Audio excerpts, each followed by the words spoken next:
ሰላም ጤና ይስጥልኝ እንደምን ከርማችኋል? አዘጋጅ እኔ ያሬድ ኃይለ ገብርኤል ነኝ። ለዛሬ ይዤላችሁ የመጣሁት ስርዓተ መንግስት በኢትዮጵያ የሚለውን ከባለፈው የቀጠለውን ነው።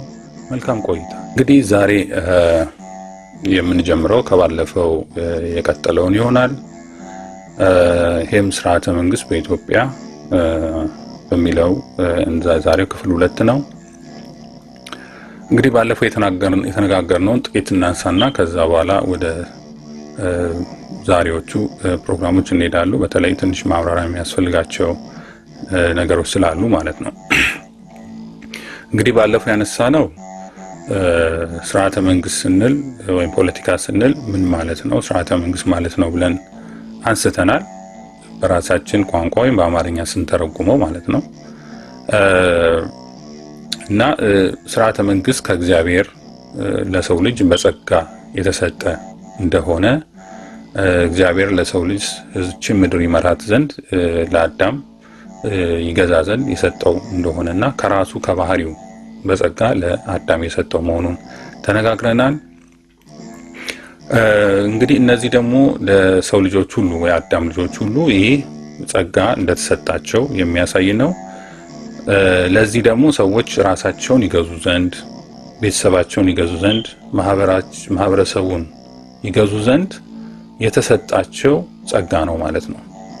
በመንግስት ውስጥ የሚያስፈልጉ 3 ወሳኝ ነገሮች ጠባቂነት፣ ዳኝነትና መጋቢነት ናቸው። እነዚህ 3ቱ አንድ መንግስት ሊያደርግላቸው የሚገባ ወይም አንድ ሰው ቤተሰቡን ሲገዛ እነዚህ 3ቱ ነገሮች ነው የሚያደርገው፣ ወይም አንድ ሰው ራሱን ሲገዛ እነዚህን 3 ነገሮች እንደሚያደርግ ተነጋግረናል። ራሱን ይጠብቃል፣ ራሱን ይንከባከባል፣ ራሱን ይዳኛል። ይሄ ደግሞ በቤተሰብ ሲሆን ቤተሰቡን ራሱ ነው የተሾመው አባት ቤተሰቡን ይጠብቃል፣ ቤተሰቡን ይንከባከባል፣ ቤተሰቡን ደግሞ በቤተሰቡ መካከል ደግሞ ይዳኛል። እነዚህ 3ቱ ነገሮች ናቸው። ስለዚህ በማህበረሰብም የተሾመ ገዢ የሆነ ንጉስም እንበለው ነቢይም እንበለው ወይም ምንም አይነት ባለስልጣን ከታች እስከ ላይ ያለ ሁሉ ማዕረግ ያለ በየትኛውም ማዕረግ ያለ ባለስልጣን የሚያደርገው ህዝቡን ይጠብቃል፣ ህዝቡን ይንከባከባል፣ ህዝቡን ይዳኛል። እነዚህ 3ቱን ነገሮች ነው የሚያደርገው። ይህ እንግዲህ ዋናው ምንጩ ከእግዚአብሔር የመጣ መሆኑን ከእግዚአብሔር ለሰው ልጅ የሰጠች መሆኑን ማወቅ ያስፈልጋል። እነዚህን 3ቱን ነገሮች ደግሞ ለማድረግ ግዴታ ፍቅር ያስፈልጋል። ሰው ራሱን ለመጠበቅ፣ ራሱን ከአደጋ ለመመገብ፣ ራሱን ለመዳኘት ውስጡ ፍቅር ያስፈልገዋል። መጀመሪያ ራሱ መውደድ አለበት። ቤተሰቡን ሊንከባከብ የሚገባው አባት መጀመሪያ ቤተሰቡን ሊወድ ይገባል። ቤተሰቡን ሊጠብቅ የሚችለው ሊዳኝ የሚችለው በቤተሰቡ መካከል ሊዳኝ፣ ቤተሰቡን ሊመግብ ወይም የሚያስፈልጋቸውን ነገር ሊያደርግ የሚችለው ፍቅር ሲኖረው። ስለዚህ ህዝብን የሚገዛ ወይ ማህበረሰብን የሚገዛ በየትኛውም ደረጃ ያለን ከን እንደዚሁ ለህዝቡ ፍቅር ሊኖረው፣ ለወገኖቹ ፍቅር ሊኖረው ያስፈልጋል። ያን ካላረገ እነዚህን 3ቱን ነገሮች ማድረግ አይችልም፣ ራስ ወዳድ ከሆነ ማለት ነው። እንግዲህ ፍቅር ስንል ምንድናቸው ብለን እነዚህ ስለ ፍቅር ትንሽ ማብራሪያ እሰጣለሁ። እንግዲህ ፍቅር እንስሳዊ አለ፣ ፍቅር ሰብአዊ አለ፣ ፍቅር ከዛ መንፈሳዊ የሆነ ሁሉንም መውደድ የምንለው ደረጃ ላይ አለ። ስለዚህ ፍቅር እንስሳዊ የምንላቸው አንደኛ ራስን መውደድ ነው። እንስሳቶች ራሳቸውን ይወዳሉ፣ ስለዚህ ራሳቸውን ይጠብቃሉ፣ ራሳቸውን ይንከባከባሉ። ይሄም ሰው በባህሪው በ4 ባህሪያት ከእንስሳ ጋር ስለሚመሳሰል ይሄኛው ፍቅር ራሱን እንዲወድ የተደረገው ራሱን እንዲጠብቅ ነው። እንስሳትም ይሄን ያደርጋሉ። እና ፍቅር የቤተሰብም ፍቅር እንደዚሁ ፍቅር እንስሳዊ ከሚባል ውስጥ ነው ያለው። ምክንያቱም እንስሳቶችም ቤተሰቦቻቸውን ልጆቻቸውን ልጅ ከመውለዳቸው በፊት ጎጆአቸውን ያዘጋጃሉ፣ ቦታቸውን ያዘጋጃሉ የሚወድበት፣ ወልደውም ይንከባከባሉ። ወፎች ከሆኑ ወይም አዋፍት ከሆኑ በአፋቸው ይመግባሉ። እንስሳቶች ደግሞ እያጠቡ ልጆቻቸውን ያሳድጋሉ፣ ይጠብቃሉ። ከአደጋም ይጠብቋቸዋል፣ ይንከባከቧቸዋል፣ ያሳድጓቸዋል። ይሄ እንስሳዊ ባህሪ ነው። ሰው ልጅም ቤተሰቡን ቢወድ፣ ቤተሰቡን ቢንከባከብ፣ ቤተሰቡን ቢጠብቅ ከእንስሳዊ ባህሪው ወይም ቢወድ የደረጃው ፍቅር እንስሳዊ ከሚባሉት ውስጥ ያለ ነው የሚመደብ ነው። እንስሳቶችም ቤተሰቦቻቸው ልጆቻቸውን ይወዳሉ፣ ከአደጋም ይከላከላሉ፣ ይጠብቃሉ። ፍቅር ሰብአዊ የምንለው ግን ለየት ይላል። ይሄ ምንድነው? ማንኛውንም ሰው መውደድ ማለት ነው። የቤተሰብን አካል ብቻ ሳይሆን ቤተሰብን ወይ ልጆችን መንከባከብና ለቤተሰብ ብቻ መኖር ወይም ለራስ ብቻ መኖር ሳይሆን ማንኛውንም ሰው ልጅ የተባለ በፍጡር የሆነ ሰውን የሆነ ሁሉ የምንከባከብበት ማለት የምንጠብቅበት ዳኝነት የምንሰጥበት ወይም የምንከባከብበትና የምንጠብቅበት ዋናው መሰረቱ ለዛ ህብረተሰብ ፍቅር ሲኖረን ነው። ስለዚህ ይሄ ሰብአዊ ፍቅር ይባላል። ይሄ ሰብአዊ ፍቅር እንግዲህ ከሌለው አንድ ሰው ለህዝቡ መምራት አይቻልም፣ ህዝቡን ማገልገል አይችልም፣ ህዝቡ መጠበቅ አይችልም። ይሄ እንግዲህ ማለት ሰዎች ሁላችንም በተፈጥሯችን የመሪነት ጸጋ ስለተሰጠ ሁሉም ጊዜ ቢሆን በሰዎችን ላይ የሚደርሰውን ነገር ወይም የሚያስፈልጋቸውን ነገር ልናደርግላቸው ይገባል። ሁሌም ከቤተሰባችን ጋር እና ከራሳችን ጋር ሆነን ለራሳችን የሚያስፈልገንና ለቤተሰቦቻችን ብቻ የምናደርግ ከሆነ ይሄ የእንስሳዊ ጠባይ ነው ወይም እንስሳዊ ፍቅር የምንለው እንስሳቶችም የሚያደርጉት ነው። ግን ሰውን ሁሉ ነገ ይደረግልኛል ብለን ሳይሆን ሰው ሁሉ መደረግ አለበት ብለን ልክ ለቤተሰቦቻችን ያረጉልናል ወይም ልጆቻችን እኛን ነገ ይጠቅሙናል ብለን አይደለም፣ በፍቅር የተነሳ ነው ይሄን የምናደርገው። ስለዚህም ለሰው ልጆች ሁሉ የምናደርገው ነገር ከፍቅር የተነሳ መሆን አለበት። እነሱን ወደናቸው መሆን አለበት፣ ከፍቅር የተነሳ ወይም እነሱን ወደን መሆን አለበት። ስለዚህ ያ ደግሞ ሰው መውደዳችን የሚታወቀው በስራ ነው። አሁን ሁሉም ሰውን ትወዳለህ ቢባል አዎ ነው የሚለው። ግን ፍቅር ስሜት አይደለም። ስሜት ሳይሆን ተግባር ነው፣ በተግባር የሚታይ ነው። ለምሳሌ ቤተሰቦቻችን እንወዳለን ስንል አንድ አባት ቤተሰቡን እወዳለሁ ስለ ለቤተሰቡ የሚያስፈልገው ነገር እያደረገ ነው። ቤተሰቡን እየጠበቀ ነው፣ ቤተሰቡን እየተንከባከበ ነው፣ ቤተሰቡን ከችግር ሁሉ እንዲጠበቅ እያደረገ ነው። ያ ነው መውደድ ማለት። ስለዚህ ሰውን እንወዳለን ስንል በተግባር የሚታዩ ነገሮች መኖር አለባቸው። ለምሳሌ ሰዎች ፍርድ ሲጓደልባቸው ለምን ተጓደልባቸው ማለት አለበት። አንደኛ ምንድነው? ዳኝነት ነው ያልነው። አንደኛው የፍቅር መገለጫው ዳኝነት ከሆነ ለምን ሰዎች ፍትህ ያጣሉ ብለን ማለት አለ። ለእኔ ብቻ ለምን ፍትህ ያጣሉ? ሰዎች ለምን ፍትህ ያጣሉ? ሰዎች ጥበቃ ካጡ፣ ሰዎች ችግር ውስጥ ከወደቁ፣ መከራ ውስጥ ግፈኞች መጥተው እንደፈለጉ የሚያደርጓቸው ከሆነ አይ ለምን እንደዚህ ይሆናል ብለን ማለት አለብን።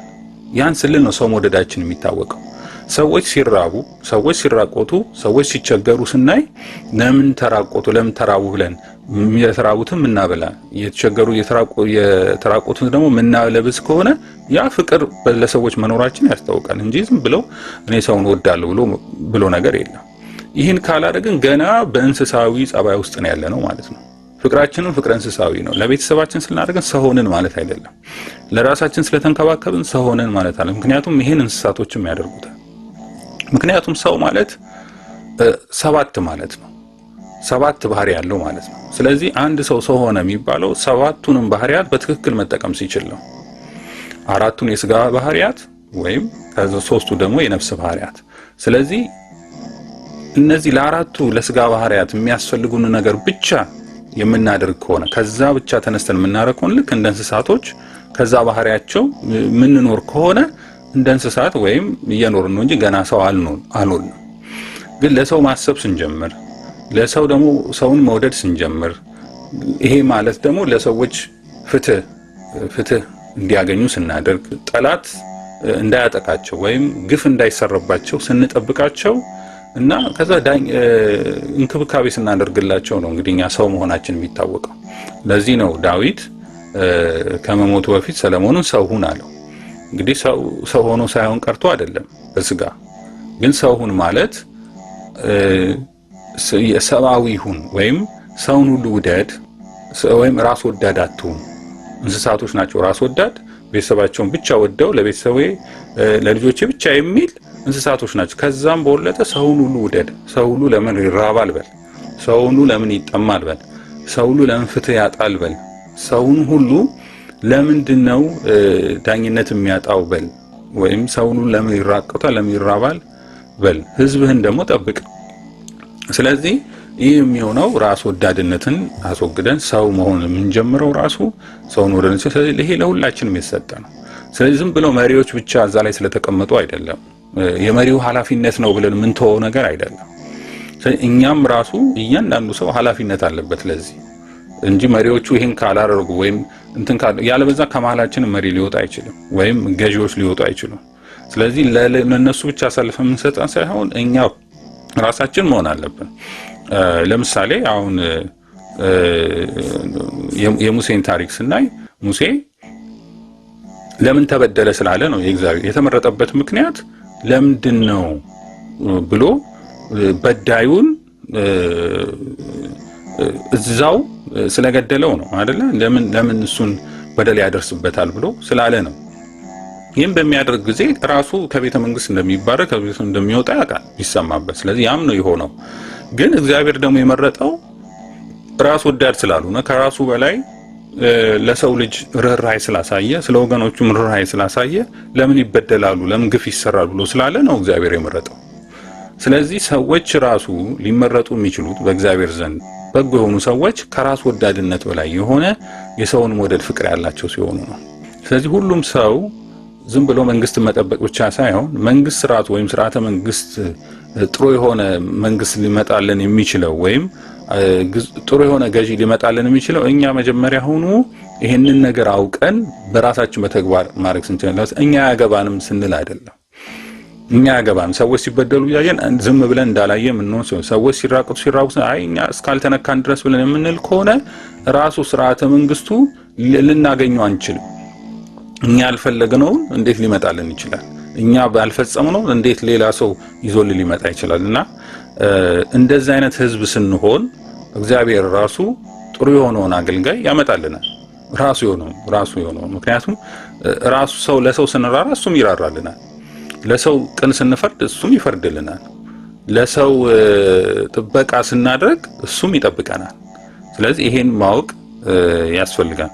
ደግሞ ሰው ሆነን እነዚህ ሶስቱን ነገሮች ለሰው እንክብካቤ ማድረግ፣ ሰውን ዳኝነት እንዲያገኝ ማድረግ፣ ሰው ጥበቃ እንዲያደርግ ለማንም ነው። ምንም አይነት ነገር አይገድበውም። ሰው በመሆኑ ብቻ ነው። እምነት የሚባል እዚህ ውስጥ አይሰራም። በእምነት ማንነቱ ፍርድ ሊያጣ አይገባው። በእምነት ማንነቱ ከእንክብካቤ ሊያጣ አይገባ። ወይም ቢርበው አይብላ አይባልም። ዳኝነት አያገኝ አይባልም።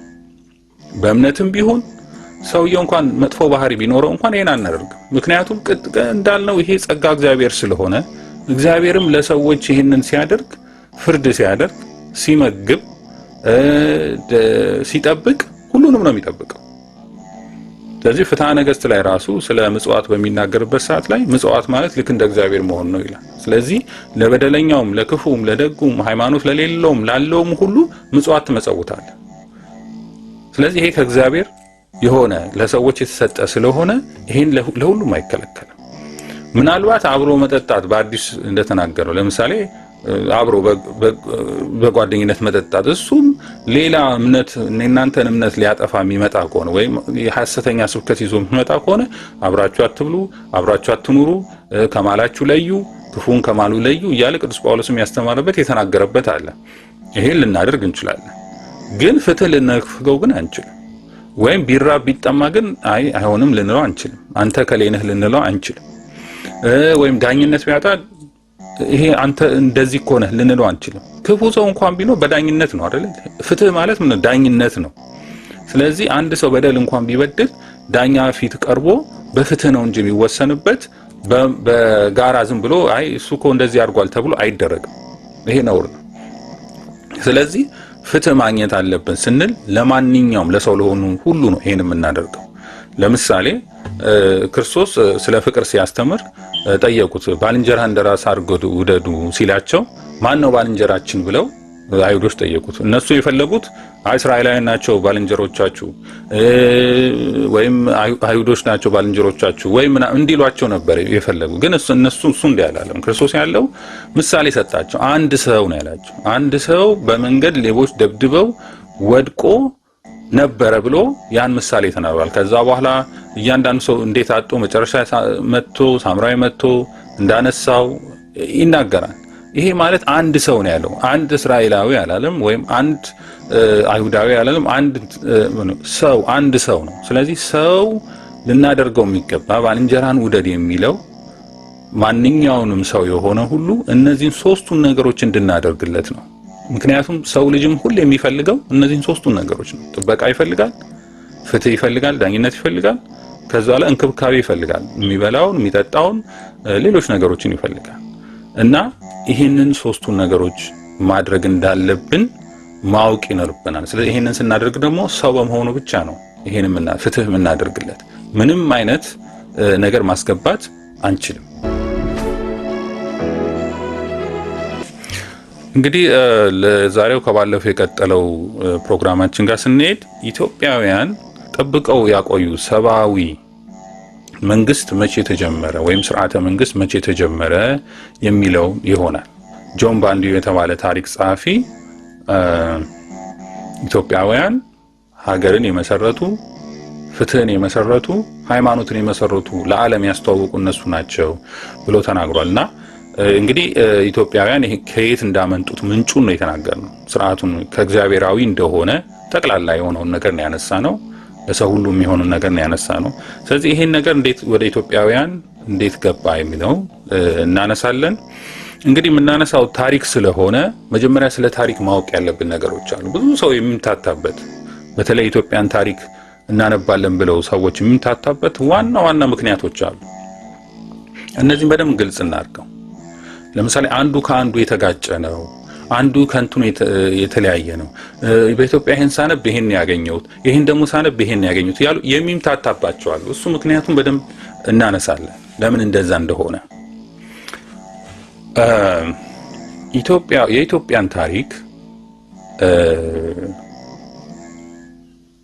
ጥንት የግሪክ ጸሐፊዎች፣ ጥንት የሮማ ጸሐፊዎች የጻፉት አንድ መደብ ነው እሱ የጻፉት ታሪኮች ስለ ኢትዮጵያ ታሪክ እናነባለን። የጥንት ግሪክ፣ የጥንት ሮማውያን እና የጥንት ራሱ የአረብ ነጋዴዎች የጻፉት እናያለን እሱ። በሁለተኛ ደረጃ ራሳቸው ኢትዮጵያውያን ስለ ኢትዮጵያ የጻፉት ነው። ኢትዮጵያውያን ማለት በብራና በተለያዩ በብራናዎች መጽሐፎች ላይ ተጽፎ የሚገኙ ወይም አንዳንዴ ደግሞ በትውፊት የምናገኛቸው ማለት ነው። ኢትዮጵያውያን የጻፉት በአብዛኛው ግን የኢትዮጵያ ታሪክ በጽሁፍ የተጻፈ ነው። በብራና ላይ ተጽፎ የተሰነደ ነው። ሁለተኛ እሱን እናያለን። ሶስተኛ በመጽሐፍ ቅዱስ ስለ ኢትዮጵያ የተነገረው እናያለን። እሱን ሪፈር የምናረጋቸው የምናነባቸው ማለት ነው። በሶስተኛ ደረጃ በመጽሐፍ ቅዱስ ላይ ስለ ኢትዮጵያ ታሪክ የተጻፉ። በአራተኛ ደረጃ አርኪኦሎጂስቶች ከምድር ቆፍረው አርኪኦሎጂ ጥናት ማለት ከምድር ላይ ወይም ተቆፍረው የሚገኙ የተለያዩ በሐውልቶች ላይ በምናምን ተጽፎ የሚገኙ እንትን ማለት ነው። እነሱን በአራተኛ ደረጃ እናያለን። በአምስተኛ ደረጃ የዲኤንኤን ውጤቶች በአሁን ጊዜ ታሪክን ለማወቅ ለመመርመር ከሚሰራ ስራው ደግሞ አንደኛው የዲኤንኤን ነው።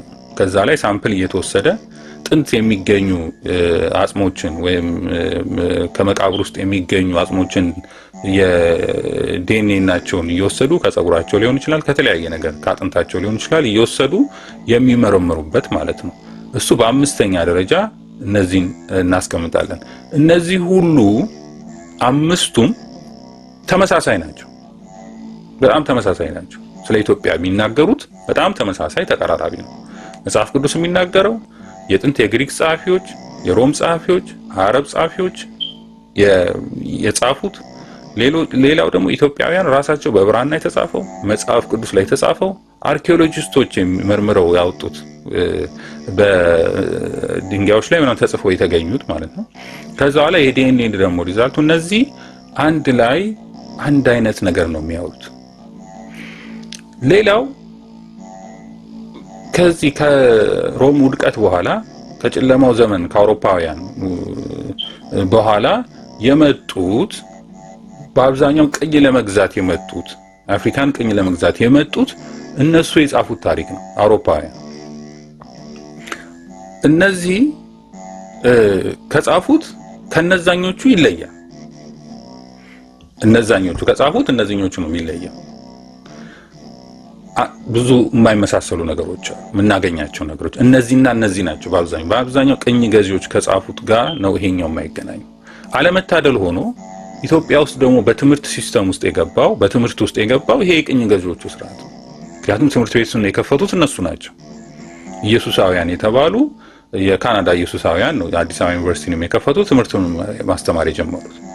ስለዚህ በአብዛኛው የኢትዮጵያ ሕዝብ የሚያውቀው ቅኝ ገዢዎች የጻፉትን ነው። ስለዚህ እነዛን ለማግኘት ግዴታ ማንበብ አለበት፣ ወይም ብራናዎችን የገለበጠ ማንበብ አለበት፣ ወይም ደግሞ የጥንት ግሪካውያን የጻፉትን ማንበብ አለበት፣ ወይም ደግሞ የአርኪኦሎጂ ጥናቶችን ማንበብ አለበት፣ ወይም ደግሞ የዲኤንኤ ውጤቶችን አሁን ላይ በጣም የሚወጡትን ውጤቶች ማየት አለበት። እነዛን ካየ እና እነዚህኞቹ ለይቶ ማወቅ ያስፈልጋል።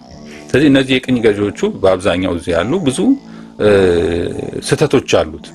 ስህተቶች ነው የምንለው ምክንያቱም በተለይ አሁን የአርኪኦሎጂስት እና የዲኤንኤ ውጤቶቹ ሲያሳዩ ሞር ከዚህኛው ጎን ይሄኛው የቅኝ ገዢዎቹ ታሪክ በአብዛኛው ሐሰት እየሆነ ነው የሚመጣው፣ በሐሰተኛ ነው እየሆነ ያለውና ስለዚህ ይሄን ማወቅ ያስፈልጋል። አንዳንዴ የምናውቀው ነገር በራሳችን በተግባር የምናደርገው ነገር ነው የሚክዱሉ በተግባር እያደረገውን ያለውን ነገር አሁን በህይወታችን የምንኖረው ነገር ሁሉ ትክክል አይደለም ብሎ የሚክድ ስለሆነ በአብዛኛው ተቀባይነት እያጣን ያለው ግን ስቲል በትምህርት ቤት ሲስተሙ ስላለ ወይም በዓለም አቀፍ የትምህርት ቤት ውስጥ ይሄን ነው የምንቀበለው ስላሉ ምክንያቱም ይሄን ያደረጉበት ምክንያት እናደርጋለን ብለዋል። የኢትዮጵያን ታሪክ እንበርዛለን፣ ኢትዮጵያውያን ራሳቸውን ኢትዮጵያ የሚያውቁ ኢትዮጵያውያን እንዳይፈጠሩ እናደርጋለን ብለው በግልጽ ተናግረው የኢትዮጵያን የትምህርት ሲስተም በተለይ የብራናዎቹን ሲስተም የብራናው ከኢትዮጵያውያን ራሳቸው ስለ ኢትዮጵያውያን የጻፉትን እንዳናውቅ ነው የተደረገውና ይሄን ካወቀን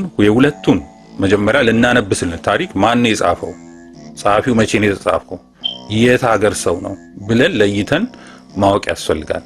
እንደዚሁ አልፎ አልፎ ለምሳሌ በአሜሪካ ውስጥ የሚሆኑ እነዚህ አዳዲስ ይሆኑ ከዚህ ከቅኝ ግዛት ውጪ ሆኑ አስተሳሰብ ያላቸው ሰዎች የጻፏቸው አሉ። እነሱ ደግሞ የሚጠቅሱት በአብዛኛው የጥንት የግሪክ ጸሐፊዎችን የሮም ጸሐፊዎችን እያነሱ ነው። የዲኤንኤና የአርኪኦሎጂ ጥናቶችን እያነሱ ነው።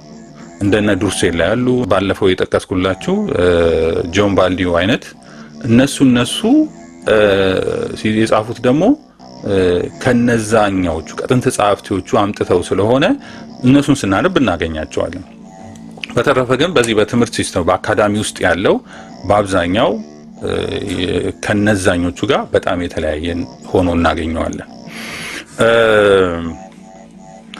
ለዚህ ደግሞ ከዛ በኋላ እንግዲህ ትምህርት ቤት ተከፍቷል ኢትዮጵያ ውስጥ አዲስ አበባ ዩኒቨርሲቲ ተብሏል። ከዛ ግራጁዌት አድርገው የሚወጡ ሰዎች አሉ። እነዚህ እንግዲህ የታሪክ ጸሐፊዎች የተባሉት በአብዛኛው ያንኑ ተከትለው የአውሮፓውያን ተከትለው የጻፉ አሉ። እንግዲህ እነሱ ቦክስ ሰርተውላቸዋል አውሮፓውያን። ከዚህ ብትወጡ የአካዳሚ የምታውቁት ነው። ከዚህ ብትወጡ ዶክተር አትሆኑም ማስትሬትም አታገኙም ስለሚባሉ ጥናቱን ራሱ የሚያደርጉት ከዛች ከነሱ ካስቀመጡት ቦክስ ውጭ አይወጡ እነዚህ ሰዎች። ለዚህ ነው በታሪክ ውስጥ ብዙ ጊዜ ታሪክ ምሁራኖች ተብለው ብዙ ጽሑፍ ሲጽፉ ማናየው ከዛች ውስጥ መውጣት ስለማይችሉ። እሱ ብቻ አይደለም እነዚህ ሰዎች ያንን የቅኝ ገዢዎቹን ታሪክ መጠበቅ ብቻ ሳይሆን ስራቸው ከዛ ሌሎች ሰዎች መጥተው ከዛ ውጪ ያነበቡ ሰዎች ከዛ ቦክስ ውጪ ወጥተው ያነበቡ ሰዎች ሲመጡ ቶሎ ብለው ተቃውሞ ነው የሚያቀርቡት። ቶሎ ብለው አንድ የሚመዟት እንትናል። ለምሳሌ ከኢትዮጵያውያንን ሲነሳ እነሱ እኮ ደብተሮች ናቸው፣ እቺ ደብተራ ጽሑፍ ነው የደብተራ ታሪክ ነው ሲባል ትሰማላችሁ አይደል? ይሄ ምንድነው? ከዛችን የምዕራባውያን የቅኝ ገዢዎቹን ሐሳብ ወይም ታሪክ ብለው የጻፉትን ያ ተጠብቆ እንዲቆይ ነው የሚያደርጉት። ለዛ ማዕረግ ሰጥቷቸዋል። ዶክተር ወይ ፕሮፌሰር ምናምን ተብሎ ማዕረግ ስለሰጣቸው ያቺ ማዕረጋቸውን ይዘው ከዛ ቦክስ ውስጥ እንዳንወጣ ነው የሚፈልጉትና ኢትዮጵያዊ ማንበብ ከፈለገ ከዛ ቦክስ ውስጥ ግዴታ መውጣት ያስፈልገዋል።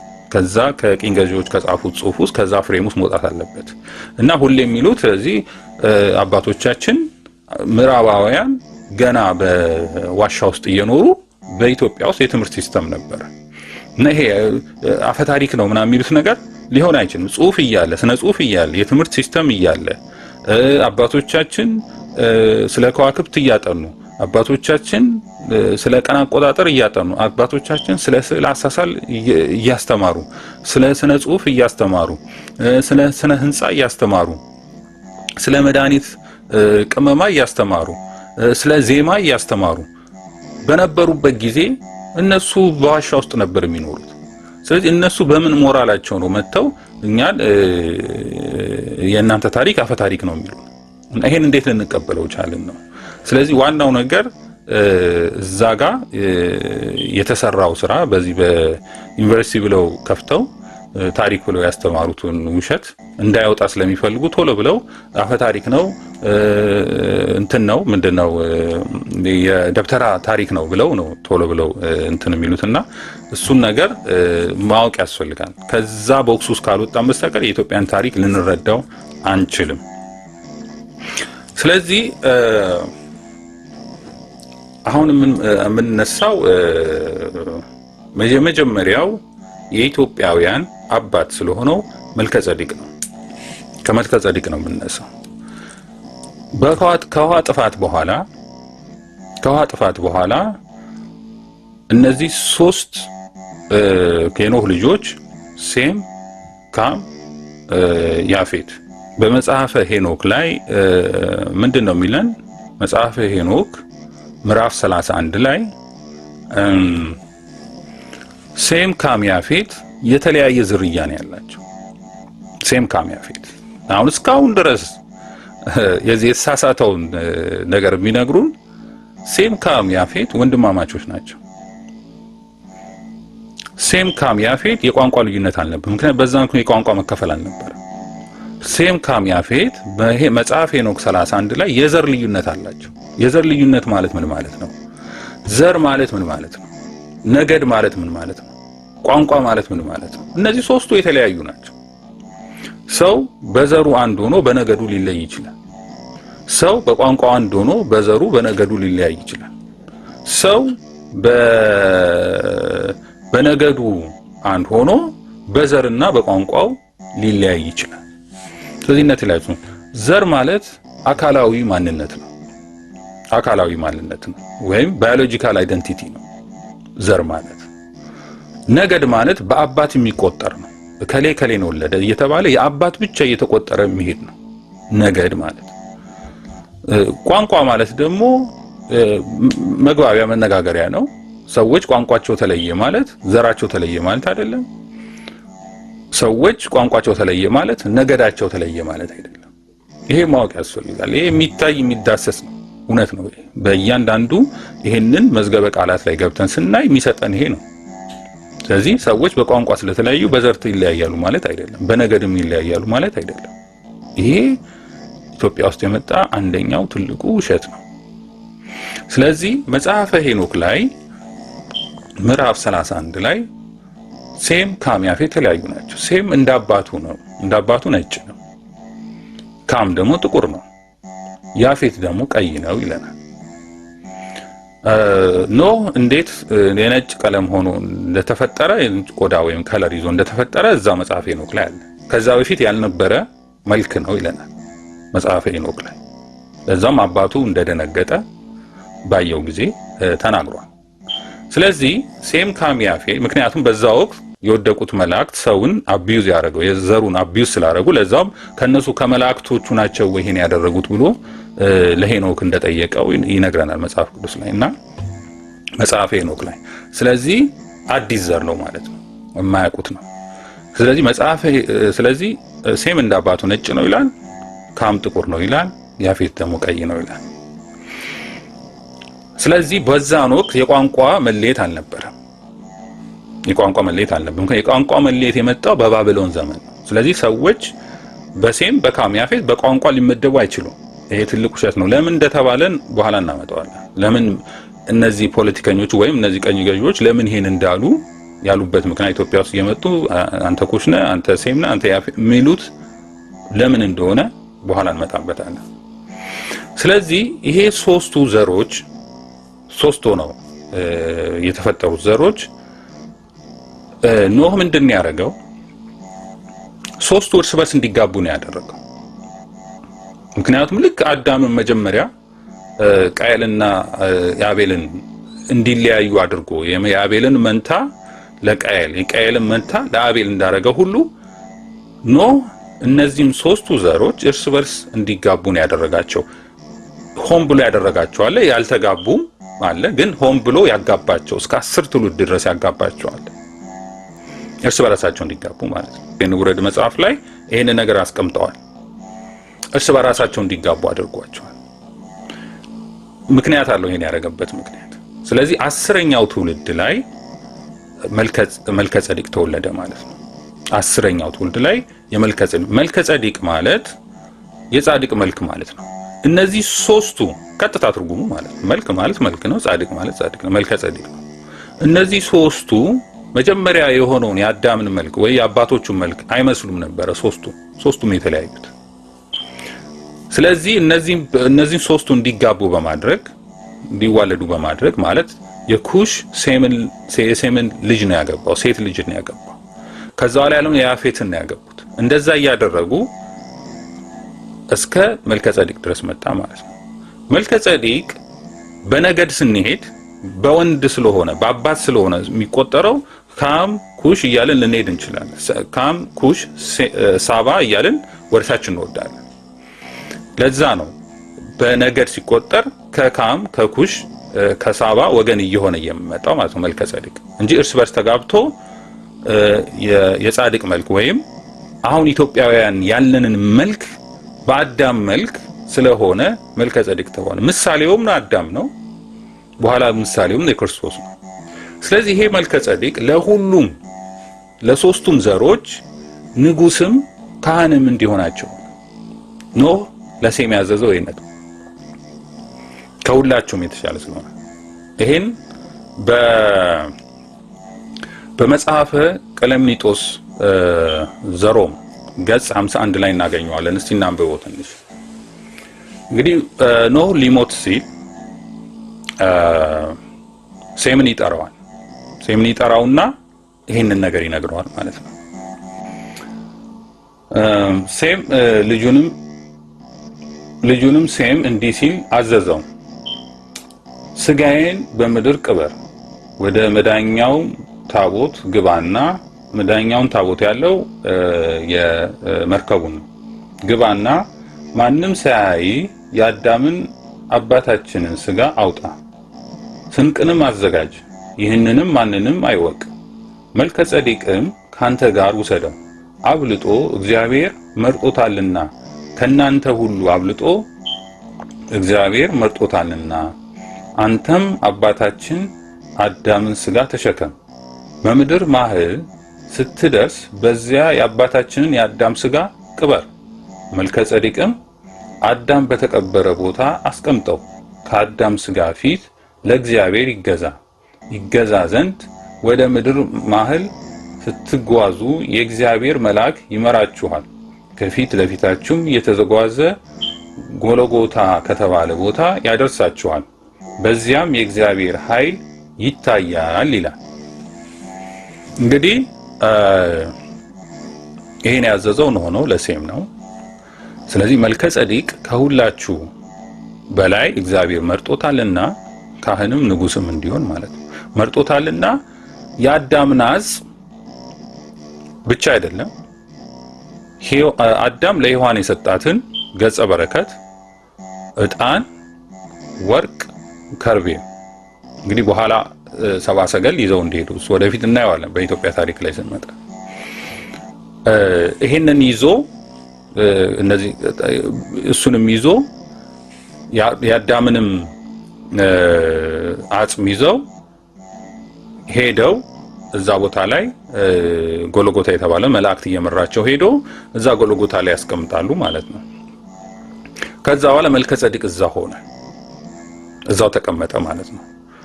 ከዛ በኋላ በአብርሃም ጊዜ አብርሃም በሚመጣበት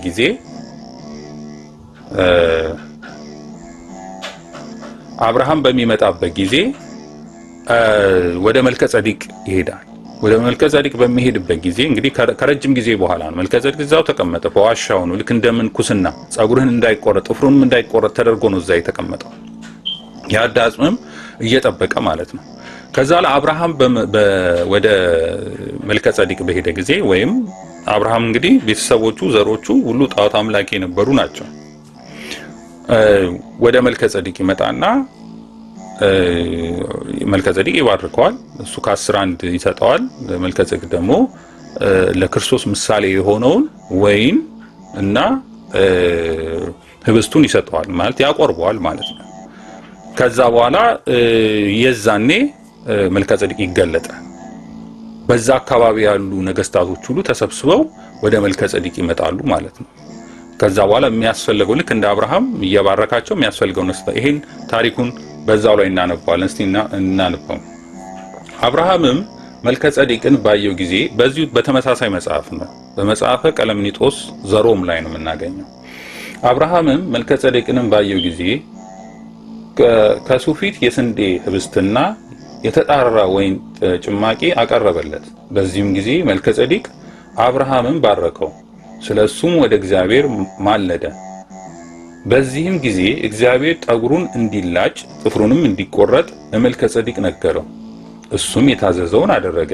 መልከ ጸዲቅም በዚህ ጊዜ ቀደሰና ለአብርሃም ከህብስትና ከወይኑ አቆረበው።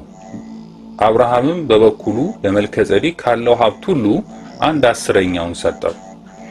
እግዚአብሔር በድጋሚ ለአብርሃም የተናገረው እንዲህ አለው፣ የመልከ ጸዲቅን በረከት ተቀብለህ በመልከ ጸዲቅ እጅ ቁርባንህን እኔ አንተን ከፍ ከፍ እንዳደረኩ አከብርሃለሁ፣ ዓይኖቼም ካንተ ላይ ናቸው ብሎ ለአብርሃም ቃል ኪዳን ይገባል። መልከ ጸዲቅ ጋር ከሄደ በኋላ ማለት ነው።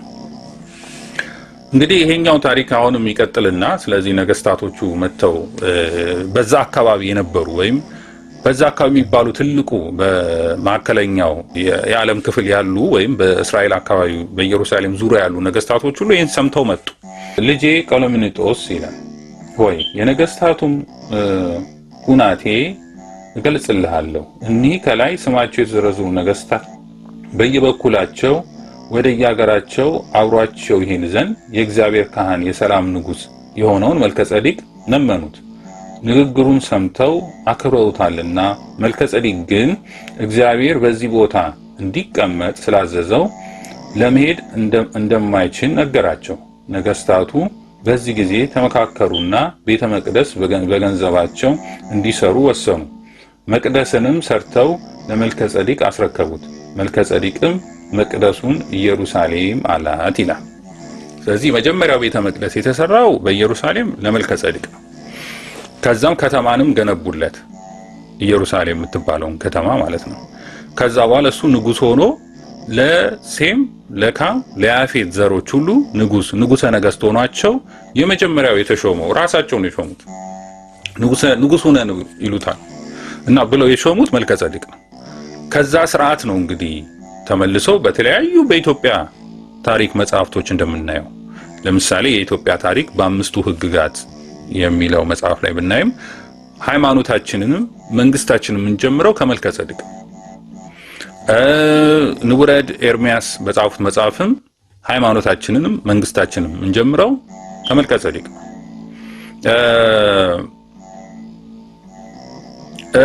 እዚሁ መጽሐፍ አብሪት ላይ ቁጥር 31 ላይ መሪራ ሳማን በጻፉት መጽሐፍ ላይ የምንጀምረው አሁንም የአባታችን ከመልከ ጸዲቅ ነው። ክህነትንም ሃይማኖትንም ስርዓተ መንግስትንም ማለት ነው። ይሄ በተለያዩ በኢትዮጵያ ታሪኮች መጽሐፍቶች ላይ ተጽፎ የሚገኝ እሱ ነው የመጀመሪያ አባታችን እና መልከ ጸዲቅ ከሴም ከካም ከያፌት ነው ተብሎ አይባልም። ለዚህ ነው አባትና እናት እንዳሉት ይናገራል፣ ትውልድ እንዳለው ይናገራል።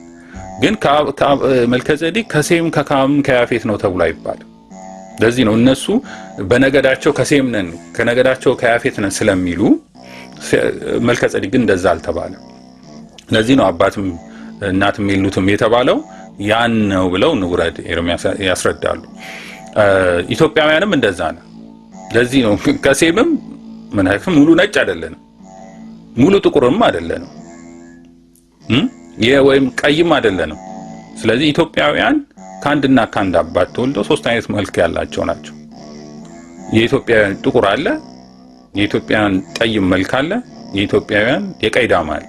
እነዚህ ሶስቱ ናቸው በኢትዮጵያውያን ዝርያ ውስጥ ያሉ የመልከ ጼዴቅ ዘሮችም የሚባሉት ይሄ ነው። የኢትዮጵያውያን የተለዩ ነው። ያለበዛ ከየት መጡ ልንል ነው ኢትዮጵያውያን። ምክንያቱም ሴም ነጭ ነው ብሏል፣ ካምም ሙሉ ጥቁር ነው ብሏል፣ ያፌትም ቀይ ነው ብሏል። ስለዚህ ከዛ ውስጥ የለንም። ስለዚህ እኛ የመልከ ጼዴቅ ዝርያዎች ነን ወይም የመጀመሪያው የአዳም ዝርያ ያላችሁ ነን ብለን ነው የምንለው። ስለዚህ ይሄ ሁሉ ማስረጃ የሚያሳየው ታሪክን ሁሉ ጊዜ ስናነብ አንድ መጽሐፍ ብቻ ይዘን አይደለም። ሁሉንም አይነት ማየት አለብን። ሁሉንም ማየት እድል መስጠት አለብን። ሁሉንም ካየን በኋላ ነው የሆነ ኢሜጅ የሚሰጠን፣ የታሪክ ኢሜጅ የሚሰጠን ለካ ይሄ ነው የምንለው። ሁሉም አንድ አይነት ላይሆኑ ይችላሉ፣ ፍጹም አንድ አይነት ላይሆኑ ይችላሉ። ምክንያቱም የምናወራው የ5000 ዓመት ታሪክ ነው በኢትዮጵያ ታሪክ ስናወራ እንጂ የዛሬ 100 ዓመት እንኳን ሌላው ቀርቶ የ20 ዓመቱንም የ30 ዓመት ታሪክ ሁላችንም እንጽፈውና አንድ አይነት ልንጽፍ አንችልም። እንኳን የ6000 የ5000 ታሪክ ስናነሳ ስለዚህ ፍጹም አንድነት ባይናቸው የሆነ ግን መልክ ይሰጡናል። የሆነ ተቀራራቢ ነገር አላቸው እነዛ ታሪኮች ማለት ነው። ስለዚህ እነዚህን የምናገኘው ከአርኪኦሎጂስቶች እንዳልኳችሁ ከመጽሐፍ ቅዱስ ታሪክ ከኢትዮጵያውያን በብራናቸው ጽፈው ካስቀመጡት ታሪክ ተነስተን ስናይ ከጥንት ጸሐፊዎች ስናይ እነዚህ ነገሮች ወደዛ የሚወስዱ ናቸው። የተለያዩ እንግዲህ በቤተክርስቲያን ታሪክ የተጻፉ መጽሐፍቶች አሉ። አሁን በመጽሐፈ ቀለምኒጦስ የሚለው መጽሐፍ መጀመሪያ ሰብአ ሰገል ለክርስቶስ የሰጡት መጽሐፍ ነው። ከዛ ክርስቶስ ደግሞ ለጴጥሮስ የሰጠው መጽሐፍ ነው። ጴጥሮስ ደግሞ ለቀለምኒጦስ የሰጠው መጽሐፍ ነው። እዛ ላይ ነው የምናገኘው። ስለዚህ የመጀመሪያው መንግስት ሆኖ ለሴም ለካም ለያፌት የተሰጠው ራሱ መልከ ጼዴቅ ነው፣ ንጉሳቸው የሆነ ማለት ነው። ከዛ በኋላም እንግዲህ ከሱ የተወለደው ኢቴል የሚባለው በኋላ ወደ ኢትዮጵያ ሲመጣ ኢትዮጵ የተባለው ንጉስ ነው። ይሄ ኢትዮጵያ የተባለው ከዛ በኋላ የልጅ ልጆቹ በሱ በኢትዮጵ ምክንያት ኢትዮጵያ የምትባለው ሀገር የመጣው ኢትዮጵያውያን የሚባለው ለዛ ነው። መልከ ጼዴቅ ሌሎች ልጆችም ነበሩት፣ ግን በአብዛኛው ሁሉም ጊዜ ቢሆን በታሪክ ውስጥ ጎልቶ የሚወጣው ብዙ ታሪክ የሆነ ወይም ብዙ ታሪክ ሰሪ የሆነ ስለሆነ የኢትዮጵያ ወይም የኢትዮጵ ታሪክ እየጎላ መጣ። እሱ ወደ ከኢየሩሳሌም ወደ የአባይን ተከትሎ ወደ ጥንታዊቱ የነበረችው ከተማ የኢትዮጵያ ዋና ከተማ ተብላ መረው የምትባለው ከተማ ናት። ወደዛ ነው ከተማውን የመሰረተው መጀመሪያ። ከዛ በኋላ ሌሎች ኢትዮጵያን እንግዲህ የሱ ዝርያዎች በየቦታው እየመጡ ነገሱ ማለት ነው። ስለዚህ መሰረታችን የሥርዓታችን መንግስት ምንጩ መምጫው በመልከ ጼዴቅ በኩል የመጣ ነው። ያ እግዚአብሔርን መፍራት ወይም እግዚአብሔርን ማምለክ ወይም ሕገ ልቦና የምንለውም በዛ በኩል የመጣ ነው ለኢትዮጵያውያን ማለት ነው። እስራኤላውያን ግን በአብርሃም በኩል ነው የመጣው። አብርሃም ግን ከዛ በፊት ጣዖት አምላኪ የነበሩ ናቸው። ስለዚህ ነገድ ቅድም እንዳልኳቸው ነገድ ሲባል ዝም ብለን የዘር ልዩነት ሊኖረው ይችላል ነገድ ስንል እንጂ በነገድ ብቻ የዘር አንድነት ይኖራል ማለት አይቻልም። በትውልድ እየተወለደ ስለሚመጣ ማለት ወይም ዘሩ ሊቀየር ይችላል፣ ግን ነገዱ በአባት እየተጠራ ሊመጣ ይችላል። እስራኤል እንደምናስበው በአንድ አይነት ዝርያ ያለ ህዝቦች አይደሉም። ምክንያቱም በትልቁ በወቅቱ የነበረች ትልቅ ከተማ ናት ማለት ማዕከላዊ ከተማ ናት። የተለያዩ ህዝቦች የሚኖሩበት ከተማ ናት። እንደዛ ሙሉ ኢትዮጵያውያን በአብዛኛው የኢትዮጵያውያን ዝርያ አላቸው። በነገዳቸው ኢትዮጵያውያን ያሉ ምናልባት ከሴም ወገን የሚሆኑ ግን ኢትዮጵያውያን የሆኑ ዝርያ ያላቸው ነበሩ በዛች ሀገር ላይ ራሱ የነ ዳዊትን እነ ሰለሞንን ጨምሮ ማለት ነው። ስለዚህ ኢትዮጵያውያን በነገድ ብቻ ሳይሆን በዘርም ይታወቃሉ ማለት ከአንድና ከአንድ አባት ሆኖ ሶስት አይነት መልክ አለው ኢትዮጵያዊ ነው ማለት ነው። ስለዚህ የኢትዮጵያውያን ሁሉ ነገራቸው የሚመነጨው ከዛ ነው ማለት ነው። ስለዚህ ያ ስርዓተ መንግስቱ የሰላም መንግስት የተባለው መልከ ጼዴቅ ሰላም የሚመጣው በምንድን ነው? ሰላም ሊመጣ የሚችለው እነዚህ ሶስቱን ነገር ማሟላት ሲቻል፣ ሰዎች ጥበቃ እስካገኙ ድረስ፣ ሰዎች ፍትህ እስካገኙ ድረስ፣ ሰዎች የሚፈልጉትን እንክብካቤ እስካገኙ ድረስ ሰላም ይኖራል። ይሄ ግን ተጓሎ ሰላም ሊኖር አይችልም። ሰላም የሚመጣው ከዚህ ነው። ሰላም የሚመጣው ከፍቅር ነው። ፍቅር በሌለበት ውስጥ ሰላም ሊኖር አይችልም። የፍቅሩ ደግሞ መገለጫው እነዚህ ሶስቱ ነገሮች ናቸው። ምን ፈልገው ያንን ነው ሶስቱን ነገር ነው። ሶስቱን ነገር ለህዝቡ ካልተሟላ ህዝቦች ካልፈለጉ የሰሞች ካልተሟላ ሰላም ሊኖረን አይችልም። ሁለቱ እንኳን ብናሟላ ሶስተኛው ከሌለ ሊሆን አይችልም። ለምሳሌ ጥበቃ አግኝተን ምግብ አግኝተን ፍትህ ካላገኘን ሰላም ሊኖረን አይችልም። ወይም ፍትህ አግኝተን ጥበቃ አግኝተን ምግብ ካላገኘን ሰላም ሊኖረን አይችልም። ስለዚህ እነዚህ ሶስቱ ነገሮች ሞና የሰላም ንጉስ የተባለው ለዛ ነገራቸው፣ አስተማራቸው። ለአብርሃምም አስተማረው፣ ለሌሎቹም ነገስታቶቹ አስተምሯቸዋል። መልከጼዴቅ ምን ማድረግ እንዳለ ሄደው ይሰሙት ነበረ። ከንግግሩም የተነሳ ነው እንግዲህ ንጉሱ ነን ያሉት። ስለዚህ ኢትዮጵያውያን ከዛ በተነሳ ነው ከዛ ታሪክ በኋላ የተነሳ ነው በዓለም ላይ ኢትዮጵያውያን ንጉሰ ነገስት ወይም ዓለምን ገዙ የሚለው በኋላ እነ ዱርሴላ መጥተው የጻፉት አምስቱን አህጉሮች ገዝተዋል ኢትዮጵያውያን የሚሉት በኃይል በጉልበት ሳይሆን ከፍቅር የተነሳ ነው። ሰዎች ራሳቸው ነው መንግስት ሁኑን ንጉስ ሁኑን የሚሏቸው። በአብዛኛው በግሪክ አማልክት የሚሏቸው የኢትዮጵያውያን ነገስታቶች ናቸው። እሱን ወደም በታሪክ ላይ ስንመጣ በደንብ እናነሳዋለን። የኢትዮጵያውያን ነገስታቶች ናቸው በአብዛኛው። የግሪክ አማልክት ተብለው የሚባሉ ነገስታት አማልክት ተብለው ተመልከዋል። ኢትዮጵያውያን እንደ አምላክ ተቆጥሯል። በቅርቡም የምናውቀው ታሪክ አምላክ የተባለ ኢትዮጵያዊ ንጉስ ነው። ሌላ ማን አለ? ሰዎች የሚያመልኩት ያ እውነት ነው እያልን አይደለም። ግን ከስራቸው ከምግባራቸው የተነሳ ወይም እነሱ ከነበሩበት የጭቆና ስርዓት አስተሳሰብ የተነሳ አማልክት ቢሏቸው ሊገርመን አይገባም። በወቅቱም እንደዚህ የተባሉ በጣም ብዙ ናቸው።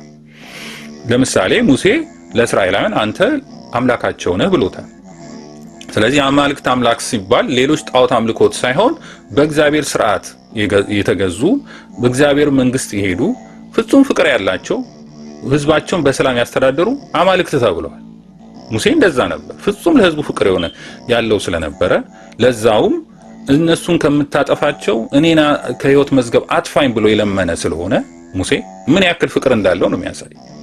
ስለዚህ አንተ ለእስራኤላውያን አምላካቸው ነህ ብሎታል። በኋላም እንዳያመልኩት ተብሎ ነው እንዲቀበር የተደረገው። እነሱ ሳያዩ መላእክት እንዲቀበሩት የተደረገው።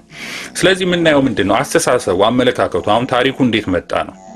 በመልከጼዴቅ አማካኝነት ከዛ በኋላ በልጁ ኢትዮጵያ አማካኝነት ወደ ኢትዮጵያውያን ይሄ ስርዓት መጣ። ኢትዮጵያም ክህነት ነው። አንዳንድ ሰዎች እንዴት ነው መጽሐፍ ቅዱስ ላይ የለም ብቻ ሊሉ ይችላሉ። ለምሳሌ እንዴት መልከጼዴቅ ቀጥታ ኢትዮጵያዊ ነው የሚል የለም፣ ወይም የሱ ልጆች ኢትዮጵያውያን ናቸው የሚል የለም ልንል እንችላለን። ግን በክህነቱ በስልጣኑ እናያለን። በመጽሐፍ ቅዱስ ሁለተኛ ካህን ተብሎ የመጣው ዮቶር ነው የተጠቀሰው በሙሴ ዘመን ማለት ነው። ስለዚህ ዮቶር ደግሞ ካህን ነው ወይም ራጉኤል ነው። በሌላ የክህነት ስሙ ራጉኤል። ሁለት ስም ነው ያላቸው አብዛኛው። መልከጼዴቅም ሌላ ስም አለው እና ዮቶር ወይም ራጉኤል ካህን ነው መሆኑን መጽሐፍ ቅዱስ ይነግረናል። ኢትዮጵያዊ መሆኑን ደግሞ ሙሴ ያገባት ሚስቱ ኢትዮጵያዊ በመሆኗ ዮቶርም ኢትዮጵያዊ ነው፣ እሱ ነው ያገባት። ስለዚህ ዮቶር ኢትዮጵያዊ ከሆነ ካህን ከሆነ ክህነቱን ከየት አመጣው ነው? ሌላ ክህነት የለም። ከመልከጼዴቅ ካልሆነ ከየት ሊያመጣው ይችላል? ክህነት የሚተላለፈው በቤተሰብ ነው። ልክ በአሮን በኩል ክህነት እንደሚሄድ ሁሉ ክህነቱን የሚያመጣው በዛ በኢትዮጵያዊው መንገድ ነው። ምክንያቱም የመጀመሪያው ካህን መልከጼዴቅ ነው። ክህነቱን ተከትሎ የመጣው ዮቶር ከዚህ ከመልከጼዴቅ ዝርያ ወይም ቤተሰብ ስለሆነ ነው። ስለዚህ ዮቶር ኢትዮጵያዊ ከሆነ መልከጼዴቅንም ኢትዮጵያዊ ወይም አባት የኢትዮጵያውያን አባት ነው። በኢትዮጵያውያን ጋር የሚገናኝበት የዘር ግንኙነት አለው ማለት ነው። ስለዚህ በዛም መሰረት ማንሳት እንችላለን። ዮቶር ካህን ነው። ሙሴንም የሚያስተማረው ነው። እነ ሙሴ እስራኤላውያን በዛ ወቅት ጠፍተው ነበር። 400 ዓመት ስለምንም እስራኤላዊ መሆናቸውን በዘር ያውቁ ይሆናል እንጂ ስለ አብርሃም ታሪክ በትንሹ ያውቁ ይሆናል እንጂ ከሃይማኖት ወጥተው ነበር። ምንም ነገር የሚያውቁት ነገር አልነበረም። በስርዓትም ግብፃውያን ፍጹም ሆኖ ነበር። ራሱ ሙሴም ራሱ ፍጹም ግብፃዊ ሆኖ ነበር። አምልኮቶቻቸውንም ያውቅ ነበር። ግን ለወገን ፍቅር ስላለው በዛ ምክንያት በመሰደዱ ራሱን አሳልፎ መስጠቱ ነው እግዚአብሔር የመረጠው። መሪ ሊሆን የሚችለው ራሱን እስከ ሞት አሳልፎ የሚሰጥ መሆን አለበት፣ ከወገን ፍቅር የተነሳ። ለዛ ነው እንደዚህ አይነት ሰዎች ናቸው የሚመረጡት ለመሪነት ማለት ነው፣ ወይም ለመግዛት የሚመረጡ ፍጹም ለከራሳቸው አሳልፈው ወገናቸውን ሊወዱ እጠቀማለሁ፣ አገኛለሁ፣ ራሴን እጠቅማለሁ ብሎ ከሚነሳ መንፈስ አስተሳሰብ አይደለም። ከፍጹም ፍቅር የተነሳ መሆን አለበት መሪ ለመሆን ማለት ነው። ስለዚህ እዛ ላይ የሱንም ክህነት እናለው የራሱ የዮቶርን ለሙሴ ያስተማረውን ህግጋት ማየት እንችላለን። ስርዓት ህዝብን እንዴት መምራት እንዳለበት ያስተማረው እሱ ነው። ለዛውም ኦሪት የመጀመሪያ ስነ ፍጥረትን ሙሴ ጽፏል። ግን የተማረው ከሱ ነው። የሚገርማችሁ በእስራኤል ውስጥ ተገኘ ከሚባለው ከመጽሐፈ ሄኖክ ሌላ በዚህ በጥቅል ተገኘ ከተባሉት አንደኛው በመጽሐፈ መልከጼዴቅ የሚባል መጽሐፍ ነው። እሱም በእንግሊዘኛ ተርጉመውታል። መጽሐፈ መልከጼዴቅ የሚያወራው ስለ ኦሪት ዘፍጥረት ነው እና ስለ አዳም ወደቅ እንዴት እንደሆነ የተፈጠረውን ሁሉ ከዛኛው ላይ በደንብ እያብራራ ይናገራል። እና እሱ መጽሐፍ አሁን ጎግል ብታደርጉ መጽሐፈ መልከጼዴቅ ብላችሁ ብታዩ ታገኙታላችሁ። እርግጠኛ ነኝ ኢትዮጵያ ውስጥም ይኖራል። እስካሁን አልወጣም ሊሆን ይችላል፣ ግን ኢትዮጵያ ውስጥም መጽሐፈ መልከጼዴቅ ይኖራል ብዬ አስባለሁ። እዛ እስራኤል ውስጥ ከተገኘ መጽሐፈ ሄኖክም ከተገኘ እዚህኛው ውስጥም ኢትዮጵያ ውስጥም አይኖርበት ምንም ምክንያት የለም። እና ከዛ በኋላ እንግዲህ የኢትዮጵያውያን ስርዓት የኢትዮጵያ መንግስት ከዚህ በሶስቱ ነገር የሚወጣ አልነበረም። ከመጨረሻው ድረስ እናየዋለን። እስከ ሳህለ ስላሴ ድረስ እነዚህ ሶስቱን ነገሮች ሲጠቀሱ ታያላችሁ። ጠባቂነት፣ አገልጋይነት እና ዳኝነት። እነዚህ ሶስቱ ነገሮች እስከ መጨረሻው ድረስ ወይም እስከ አጼ ሚኒሊክ ስርዓተ መንግስት ድረስ ቆይተው ተጠብቀው እንደቆዩ ወይም እስከ ኃይለ ሥላሴ እስከ ግማሽ ላይ ኃይለ ሥላሴ አዲስ ስርዓተ መንግስት እስካወጡበት ነው። ምክንያቱም ፍትሐ ነገሥት ከዛ በኋላ እንዲሻር ተደርጓልና ፍትሐ ነገሥትም በዛ ውስጥም ስርዓተ መንግስቱ እንዴት እንደነበረ ማየት እንችላለን። በዛ ውስጥ እነዚህን ዝርዝር ጉዳዮች እያነሳን በሌላ ጊዜ በደንብ በሚቀጥለው ክፍል እንነጋገራለን። እነዚህ ዝርዝር ጉዳዮች የሆኑትን ለምሳሌ ኢትዮጵያ ውስጥ ፍትህ እንዴት ነበር የነበረው? በነገስታቱ እንዴት ነው ፍትህ የሚታወቀው? ኢትዮጵያ ውስጥ እንዴት ነበር ሲሰራ የነበረው የሚለው እናያለን። እንዴት ነው ጥበቃ የሚሰራ የነበረው? እስከምን ድረስ ነው ህዝቦቻቸው የሚጠብቁ የነበሩት ነገስታቶቹ የሚለውን ወይ ንጉሶቹ የሚለውን ማየት እንችላለን። ከዛ በኋላ መጋቢነታቸው እስከምን ድረስ ነው ህዝቡን የሚመግቡት ማለት ህዝቡን የሚጠብቁት ህዝቡ የሚያስፈልገውን ነገር የሚያደርጉት እስከምን ድረስ ነው? መች ምን ሆነ የሚለውን ነገር እያነሳን በዝርዝር እናየዋለን። ከዛ እንግዲህ በተቃራኒው የሆነው የሰይጣናዊ መንግስት መቼ ኢትዮጵያ ውስጥ መቼ ሙከራ ተደረገ፣ ከዛ በኋላ እንዴት መጨረሻ ላይ ያን ስርዓት እንዴት አድርገው የሰይጣናዊ የምንለውን ስርዓት እነዚህ ፍትህ የሌለበት ህዝብን ያለምንም ጥቅም የሚንከባከብበት ህዝብን ያለምንም ጥቅም የሚጠብቅበት ከዛ በተቃራኒ ጭራሽ ህዝብን የሚጨፈጭፍበት ህዝብን ፍርድ የፍትህ ያስባለበት ስርዓቶች እንዴት መጡ?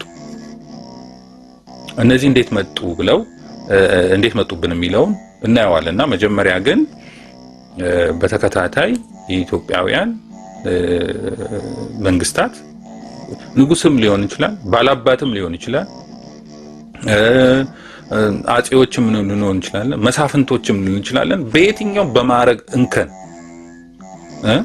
ባላባት ነበር። ባላባት ራሱ ማለት አባት ማለት ነው አይደል? ከባላባት ምን ያንድ የትንሽ አካባቢ ቦታ የሆነ ባላባት ይባላል። ስለዚህ አባት ነው ያ ህዝብ ባላባት አለው። ባላባቱ ማን ነው ይባላል። እና ከዚህ ከአባትነት አስተሳሰብ ወይም እግዚአብሔርንም አባት እንለዋለን። ከዛ አስተሳሰብ የመነጨውን ስርዓት እንዴት እንደነበረ እናያለን እና ወደፊት ይሄንን በደንብ እናያለን። ከዛ በኋላ እንግዲህ የኢትዮጵያውያን መንግስታት የሚባሉ ለምሳሌ ከመልከጼዴቅ በኋላ ኢትዮጵያውያን መንግስት ነን ወይ የመንግስት አለን ስንል እንደ ኢትዮጵያውያን ከኖህ ጀምሮ የሚጠራ የለም የትም ዓለም ላይ። ይሄንን በአባ ጋስፓሪ የሚባለው የኢትዮጵያ ታሪክ ገጽ 3 ላይ እናየዋለን። የኢትዮጵያ ነገስታት የትውልዳቸውን ረጅም ታሪክ በማንበብ እንደሚታወቀው ሁሉ በዓለም ላይ ካለው የነገስታት ትውልድ ሁሉ የሚበልጥ ረጅም ተራ በኢትዮጵያ አለ። እንደዚህም ማለት ከጊዜያችን አንስቶ እስከ ጥፋት ውሃ የሚደርስ የነገስታት ታሪክ አለኝ ብሎ ሊመካ የሚችል አንድም ዘር ዓለም ላይ የለም። ዓለም ላይ የለም አንድም ዘር ከኖህ ጀምሮ መንግስት ስርዓት አለኝ ብሎ ሊናገር የሚችል እስካሁን ድረስ ያለንበት ጊዜ ሊል የሚችል መንግስት የለም፣ ህዝብ የለም። ኢትዮጵያኖች ናቸው ብለው ነው የሚያስቀምጡት። እስካሁንም ድረስ የቆየው የሥርዓተ መንግስት ማለት ነው። ስለዚህ በዛ ውስጥ የመጡትን የነገስታቶች ታሪክ በሙሉ አስቀምጠውታል። በኢትዮጵያ ታሪክ ትውልዶች እንዳለ ዝርያው ከኖ ጀምሮ ማን ነው ነገስታት የነበረው? እንግዲህ ኢትዮጵያውያን ነገስታት ሲባል ንጉሶች አሉ፣ ንጉሰ ነገስቶች አሉ፣ ወይም የአካባቢ ገዢዎችም አሉ። በተለይ አሁን በሐውልቶች ላይ በምናምን የሚታዩት የትኛው ንጉሰ ነገስት የትኛው ንጉስ እንደሆነ በግልጽ አያስቀምጡም፣ ግን ስማቸው የተለያየ ሆኖ ይቀመጣል።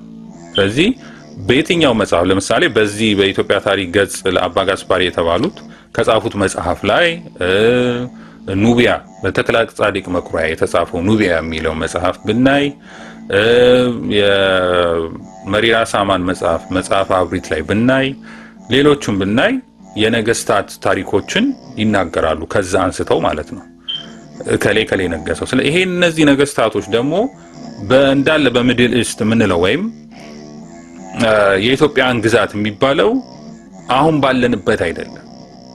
እስከ ግሪክ እንኳን በነበሩበት ጊዜ አሁን ባለንበት አይደለም። ከህንድ ጀምሮ እስከዚህ እስከ ግብጽ፣ ከዚህ ከአፍሪካ ደግሞ እስከ ምዕራብ አፍሪካ በዚህ በሰሜን በኩል ሰሜን ምዕራብ በሙሉ እስከታች ደግሞ የኢትዮጵያ እስከታች ያለው ሁሉ የኢትዮጵያን ግዛት ነው። እስከታች እስከ ደቡብ አፍሪካ ድረስ ማለት ነው። እነዛ የኢትዮጵያውያን ዝርያም አላቸው። ዝርያቸውም ዘራቸውም ኢትዮጵያዊ ነው በአብዛኛው። ከእንደገና ደግሞ መንግስታቸውም እስከዛ የሚሰፋ ነበር። ይሄም በመጽሐፍ ቅዱስ ላይ ያለ ሁሉ የተጻፈ ነው። ትልቅ ሰፊ መንግስት የነበራቸው ሀገሮች ናቸው። ሌሎቹ ንጉሶች ናቸው እንጂ ንጉሰ ነገስት አይደሉም። እንዳልነው ቅድም ንጉስትነትን ስልጣን የያዙት ከ11 እየሰጡ ይባረክላቸው ነበር መንግስታቸው። ይሄም የሚባረክላቸው ኢትዮጵያዊ ነው ንጉሱ ማለት ንጉሰ ነገስቱ። ስለዚህ ለሱ ይሰጣሉ፣ ይገብራሉ በፍቃደኝነት ነው። ንግስናቸው እንዲጸናላቸው መንግስታቸው እንዲጸናላቸው ያን ያደርጉ ነበር። በክብረ ነገስት ላይ ራሱ ሮማውያን ራሱ በኋላ የመጡ ናቸው። እነዚህ ሮማውያን የግሪኮች በኋላ የመጡ ናቸው። እነሱ እንኳን ሲመጡ ከኢየሩሳሌም በስተምዕራብ ያለው በሙሉ ለኢትዮጵያውያን ተሰጠ ብለው ነው ያሉት። እነሱ እስከ ሮም ድረስ ነው የመጡት እና ስለዚህ ስለ ኢትዮጵያውያን ነገስታት ስናወራ ዛሬ ኢትዮጵያ በመንባት ወይም ኢትዮጵያ በመንባት አይደለም እያወራን ያለው መጀመሪያው ትልቁ ኢትዮጵያውያን ለረጅም ዓመት የገዙበት ንጉስ መንግስት ሆኖ የቆየው ወይም ዋና ከተማ ሆኖ የቆየው ኑቢያ እዚህ ግብጽ አካባቢ ዛሬ ግብጽ የሚባሉት አካባቢ ያሉ ናቸው። ረጅም ጊዜ በኋላ ነው ወደ አክሱም የመጣው። በአጼ ካሌብ ጊዜ የኢትዮጵያ ንጉሰ ነገስት ብሎ የነገሰው አጼ ካሌብ ነው። እሱም የኑቢያውን ንጉስ አሸንፎ ልክ እዚሁም በኢትዮጵያ ውስጥ ልክ አንዱ ንጉስ ከአንዱ ንጉስ ጋር ተዋግቶ ንጉሰ ነገስት እንደሚሆነው ወይም እንዳስገብሮ ንጉስ እንደሚሆነው ልክ በዛ ወቅትም አጼ ካሌብ ዘምቶ የኑቢያው ኃይል እያነሰው ስለመጣ የሮም ኃይል እየከፍ እያለ ስለመጣ እነሱን አሸንፎ ከዛ ንጉሰ ነገስት ሆነ ማለት ነው። ስለዚህ ይሄ ነው ታሪኩ የሚያስቀምጠው ማለት ነው። ስለዚህ ከነዛ ጀምሮ እስከ መጀመሪያ ኑቢያ ላይ ነገሱ ነበሩ ለረጅም። ከዛ በኋላ የንግስተ ሳባም ታሪክ እናነሳለን። ንግስተ ሳባ ወደ ሰለሞን ጋር ትሄዳለች፣ ሚኒሊክ ትጸንሳለች፣ ከዛ ወደ ኢትዮጵያ ትመጣለች ማለት ነው። ይሄም ተበኋላም እንግዲህ ታቦተ ጽዮንን ሚኒሊክ ተመልሶ ሄዶ ቀዳማዊ ሚኒሊክ ወደ ሰለሞን ጋር ሄዶ ተመልሶ ታቦተ ጽዮንን ይዞ እንደመጣ ያው ብዙዎቻችን የምናውቀው ታሪክ ነው። ይሄ ታሪክ አንድ የሚገርም ነገር ይነግረናል። እዚህ ጋር ክብረ ነገስት ላይ ሚኒሊክ ቀዳማዊ ሚኒሊክ የተመለሰበት ምክንያት ወደ አባቱ ሄደው የተመለሰበት አንደኛው የሚያነሳው እስራኤሎቹ የሚያነሱት ለሁለት ንጉስ መገዛት አቃተን ብለው ለሁለት ንጉስ መገዛት አቃተን ብለው ነው። ምክንያቱም ቀዳማዊ ሚኒሊክ ሰለሞንን ይመስል ነበር። እንግዲህ ሰለሞን በወቅቱ ወይም ነጭ ቢሆን ኖሮ የነጭ መልክ ቢሆን አሁን እንደሚባለው ማለት ነጭ ቢሆን ኖሮ በብዙ ስዕል በስዕል ሲስሉ ሲያስቀምጡት እንደዛ ቢሆን ኖሮ ክልስ ይሆን ነበር ልጁ። ስለዚህ ለመለየት አያዳግትም ነበር። ስለዚህ በወቅቱ የነበሩ እስራኤላውያን እንደ ኢትዮጵያውያን መልክ የነበራቸው በነገዳቸው ሴም ይሁኑ እንጂ እንደ ኢትዮጵያውያን መልክ የነበራቸው። ምክንያቱም እስራኤላውያን በዘር አይታወቁም ማለት ፊዚካል አይደንቲቲ የላቸው። ይሄን ይመስላሉ የሚባል መልክ የላቸው። ሴም አለው ግን እነሱ ግን የላቸው። ምክንያቱም እስራኤላውያን የተለያየ ህዝብ ስለሆኑ ማለት ነው። ስለዚህ እሱም ራሱ የኢትዮጵያውያን ዝርያ እንደነበረው ራሱ መኃልየ ሰሎሞን ምዕራፍ 1 ላይ ተናግሯል። ምክንያቱም እኔ ጥቁር ነኝ ብሏል፣ ግን ውብ ነኝ ፀሐይ ነው ያጠቆረኛል። ይሄ ፀሐይ እንዴት የሚባለውን ግሪኮች የሚያነሱትን ኢትዮጵያውያን በዛ መልክ ንጽጽር የሚነገርበትን መንገድ ወደፊት እንግዲህ በደንብ እናነሳዋለን፣ ለምን እንደሆነ ኢትዮጵያውያን እንደዛ ግሪኮች ያሉበት ምክንያት።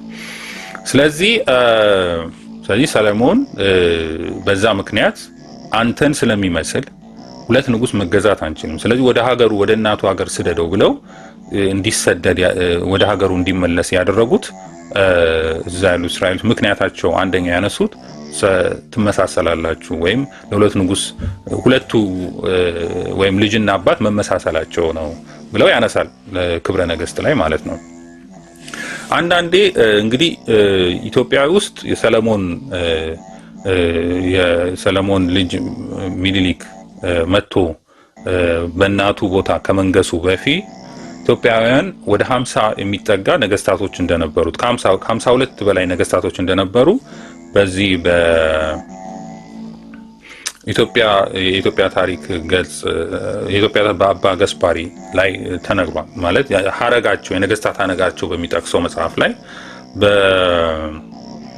በኑቢያ በሚለው የተክለ ጻዲቅ መኩሪያ ላይ መጽሐፍ ላይ እዛ ላይም ተናግረዋል። እና አንዳንድ ሰዎች ይመስላቸው ከዛ ጀምሮ ኢትዮጵያ ውስጥ ንግስና እንደተጀመረ አድርገው ነው የሚያስቡት። አይደለም። ኢትዮጵያውያን ንግስና ከዛ በፊት ቀድሞ የነበረ ነው። እንዳልኩት ከመልከ ጸዲቅ ጀምሮ የመጣ ነው የኢትዮጵያን ንግስና እንጂ አዲስ የመጣ አይደለም። ወይ መንግስት ስርዓት አዲስ የመጣ ራሷም ንግስት ናት። ንግስት ከነበረች ከዛ በፊትም ነገስታቶች ነበሩ ማለት ነው። ንግስት ሳባ ልትጎበኝ ነው ሄደችው። የሰለሞን ንግስና ጸነሰች። ንግስት ሳባ ነጋዴ ብትሆን ኖሮ ልጇ ሚኒሊክ ንጉስ አይሆንም ነበር። ማን ነው ንጉስ የሚያደርገው? ስለዚህ እሱ ንጉስ የሆነው እናቱ ንግስት ስለነበረች ነው። ንጉስ ሆኖ የኢትዮጵያ ንጉስ የሆነው ይሄን በደም ሆኖ መረዳት ያስፈልጋል። ከዛ በኋላ ለኢትዮጵያውያን የመጣላቸው እግዚአብሔር ከዛ ይዞላቸው በረከት ስለነበረ በተለይ ራሱ ሰለሞን ያየው ህልም ስለነበረ ፀሐይ ወጣች፣ መጀመሪያ ጨረቃ ወጣች፣ ከዛ ወደ ኢትዮጵያ እስራኤል ላይ ወጣች፣ ከዛ ወደ ኢትዮጵያ ተመለሰች፣ ወደ ኢትዮጵያ ሄደች፣ አልተመለሰችም ይላል። ከዛ የዛኑ ቀን ማለት ታቦተ ጽዮን በምትመጣ ጊዜ ህልም አይቶ ነበር። ከዛ ሁለተኛም ፀሐይ ወጣች ኢየሩሳሌም ይላል፣ አያት፣ ግን ወደ ኢትዮጵያ ሄደች፣ አልተመለሰችም ይላል። የመጀመሪያዋ ጨረቃ የተባለችው ታቦተ ጽዮን ናት። ሁለተኛው ፀሐይ የተባለው ደግሞ ክርስቶስ ነው። የመጀመሪያ ታቦተ ጽዮን ለእስራኤላውያን ተሰጣቸው። ታቦተ ጽዮን ሲባል ታቦት ሲባል ህግጋት የተጻፈበት ማለት ነው። ከዛ በኋላ 10ቱ ቃላት ደግሞ የሚባሉ የእግዚአብሔር ስም ያለባቸው አለ እዛ ላይ። ከዛ በኋላ ደግሞ ከዛ ላይ ወደ ያቺ እንግዲህ ታቦት ወደ ኢትዮጵያ መጣች ማለት ነው። አልተመለሰችም ወይም አትመለስም ማለት ነው ወደፊት። ዝም ብለው ነው የሚለፉት። እኛን ባያጋድሉን ጥሩ ነው። ከዛ በኋላ ፀሐይ ክርስቶስ ደግሞ ተወለደ። አልተቀበሉትም። በዛ ቦታ ላይ ወደ ኢትዮጵያውያን ተቀበሉ። ኢትዮጵያውያን ለምን ችግር ነው እንዳልጠመቅ ምን ይከለክለኛል ያለው? ምንም በጦርነት አይደለም፣ በሞት በሰይፍ ሰማዕትም ማንም ምንም ሐዋርያ የተገደለም የለም። እንዳልጠመቅ የሚከለክለኝ ማን ነው ብሎ መጽሐፍ ቅዱስ ላይ ነገረን። እሱ ነው ወደ ኢትዮጵያ መጣ ክርስቶስም። ከዛ በኋላ እስከ መጨረሻው ድረስ በኢትዮጵያ ውስጥ አምልኮቱ የሕገ ኦሪት፣ ሕገ ልቦና፣ ሕገ ኦሪት፣ ሕገ ወንጌል ጸንቶ የሚቆይባት ሀገር ሆናለች ማለት ነው እስካሁንም ድረስ። ስለዚህ ከዛ በኋላ ስርዓት መጥቷል። እነዚህ 12000 እስራኤላውያን አብረው ሲመጡ በአብዛኛው የኢትዮጵያ ዝርያ ያላቸው ናቸው። ባይሆኑ ኖሮ ይሄን አያደርጉም ነበር። ታቦተ ጽዮን ይዘው አይመጡም ነበር። ግን ስለሆኑ ነው ይዘው የመጡት። በአብዛኛው በኢትዮጵያን ዝርያ ያላቸው ግን በነገዳቸው የሴም ወገን የሆኑ ራሳቸውን እስራኤላዊ ብለው የሚጠሩ ከ12ቱ እንትን ነገዳቸውን የሚጠሩ ማለት ነው። ከዛ ላይ መጥተው ኢትዮጵያ ውስጥ ኖሩ። ከዛ መጽሐፍትን ይዘው መጥተዋል። ብዙ መጽሐፍትን የሙሴ መጽሐፍትን የተለያዩ መጽሐፍቶች ይዘው እንደመጡ መጽሐፈ ጥበብ አንድምታው ላይ ይናገራል። የጥበብ መጽሐፍ ላይ እንዴት እንደሆነ ኢትዮጵያውያን ይህን መጽሐፍ እንዴት እንዳቆዩት ይናገራል። በኋላም ኢየሩሳሌም እስራኤላውያን በባርነት ሲጋዙ ወደ ባቢሎን ምን ሁሉ ነገር ጠፍቶባቸው በኋላ ላይ ኢትዮጵያውያን ናቸው ለነሱ የሰጧቸው መጽሐፍትንና ስለዚህ የሰለሞን ሚኒሊክ በመጣ ጊዜ ብዙ መጽሐፍቶች መጥተው የተለያዩ ስርዓቶች መጥተው የኦሪት ለእስራኤላውያን የተሰጠው የኦሪት ሕግጋት ስርዓቶች ሁሉ በኢትዮጵያ ውስጥ ተግባራዊ የሆኑበት ከዚህ በፊት ያልነበሩ ነገር የሆኑበት ስርዓት ተቀጥለው የሄዱበት ነው። ታቦተ ጽዮንም መጣች።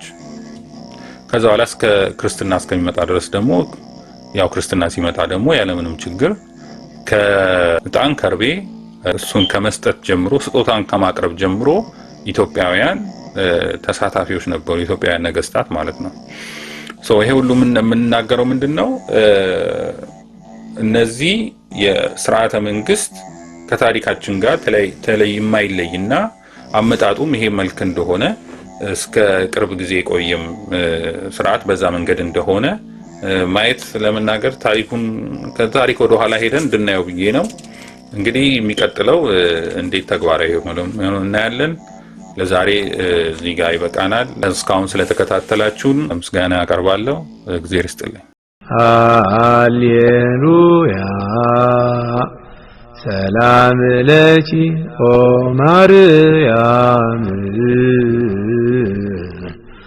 ደብረ መቅደሱ ለእግዚአብሔር ሰላም ለኪ እንተ መልዕልተ ኩሎሙ ቅዱሳን። በስመ አብ ወወልድ ወመንፈስ ቅዱስ አሃዱ አምላክ አሜን። እነሆ የማርያም መንገድ ማምለጫ መዳኛ ለአዳም ዘር በሙሉ የእግዚአብሔር አንድነት ፍቅር የእመቤታችን ቅድስት ድንግል ማርያም አማላጅነት ከሁላችሁ ጋር ይሁን እያልን የማርያም መንገድ የተሰኘ አዲስ መንፈሳዊ ሚዲያ ይዘን ቀርበናል። በዚህ መንፈሳዊ ሚዲያ አብ ወልድ መንፈስ ቅዱስ ያዘጋጁት እምዬ ቅድስት ድንግል ማርያም የባረከችው የሥጋና የነፍስ ምግብ የሆኑ ሀልወተ እግዚአብሔር፣ ትምህርተ ሃይማኖት፣ ክብረ ድንግል ማርያም፣ ዝክረ ቅዱሳን፣ ገድለ ቅዱሳን፣ የኢትዮጵያ ኦርቶዶክስ ተዋሕዶ ቤተ ክርስቲያን ታሪክ፣ ሥርዓተ ቤተ ክርስቲያን፣ የሀገራችን ቅድስት ኢትዮጵያን ታሪክ፣ የኢትዮጵያ ነገሥታትና የጀግኖች አርበኞች ታሪክ እንዲሁም መንፈሳዊ ዘጋቢ ፊልም ያገኙበታል። የማርያም መንገድ ማለት መዳኛ ወይም ማምለጫ ማለት ሲሆን ትውልዱ ስለ ኦርቶዶክስ ተዋሕዶ ቤተ ክርስቲያንና ሀገረ እግዚአብሔር ሀገረ ማርያም ተብላ ስለምትጠራው ቅድስት ኢትዮጵያ ታሪኳንና ማንነቷን እንዲያውቅ አውቆም የራሱን ቅዱስ የሆነ ታሪክ እንዲሰራ ለማስቻል የሚሰራ ኢትዮጵያዊ ቀለም ኢትዮጵያዊ አሻራ ያለው ሚዲያ ነው። በውኑ ኢትዮጵያዊ መልኩን ወይስ ነብር ዥንጉርጉርነቱን ይለውጥ ዘንድ ይችላልን? በዚያን ጊዜ ክፋትን የለመዳችሁ እናንተ ደግሞ በጎ ለማድረግ ትችላላችሁ። ትንቢተ ኤርምያስ ምዕራፍ 13 ከቁጥር 23። ይህንን መንፈሳዊ ሚዲያ ለመደገፍ ሼር፣ ላይክ፣ ሳብስክራይብ ያድርጉ። እናመሰግናለን። እነሆ ከዛሬ ጀምሮ ትውልድ ሁሉ ብፅዕት ይሉኛል። የሉቃስ ወንጌል ምዕራፍ 1 ከቁጥር 48። ሰላም ለኪ እንተ መልዕልተ ኩሎሙ ቅዱሳን